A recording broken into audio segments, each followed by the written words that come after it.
Mtazamaji wa Dirisha la Dunia TV, hakikisha una subscribe, una comment, una share ili uweze kupata video nyingine au habari zingine ambazo ni za uhakika.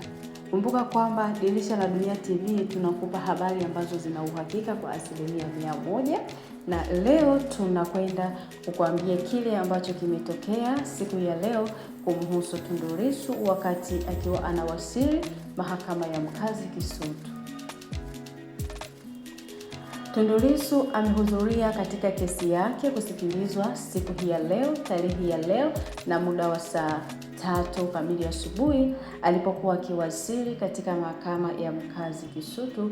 Tundu Lissu ameonyesha ujasiri ambao umeshangaza watu wengi, na watu wengi wameweza kuamini na kuona kile kitu ambacho kipo kwa mheshimiwa huyo kiongozi wa Chadema.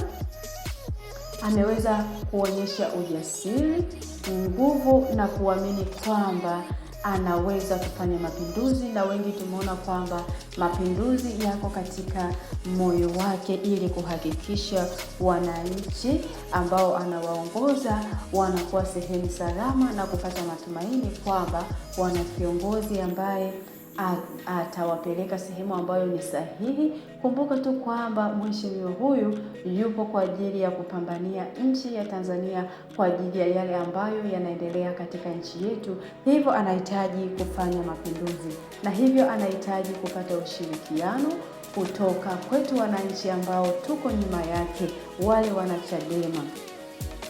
Hivyo basi, wewe kama mfuatiliaji wa chaneli hii ya Dirisha la Dunia TV, ni kusitu kwamba unapaswa kutoa maoni yako katika chaneli hii ili pia tuweze kuona kile kitu ambacho wewe unakifikiria au umeweza kukiona kutokana na jambo hili ambalo limetokea siku ya leo katika hali ya kusikilizwa kesi ya mheshimiwa huyo. Basi toa komenti yako hapo chini, lakini pia unaweza ukashare ili pia na jirani yako naye aweze kutoa maoni yake katika ukurasa huu. Tuseme tu kwamba Tundu Lissu ni shujaa. Subscribe upate habari za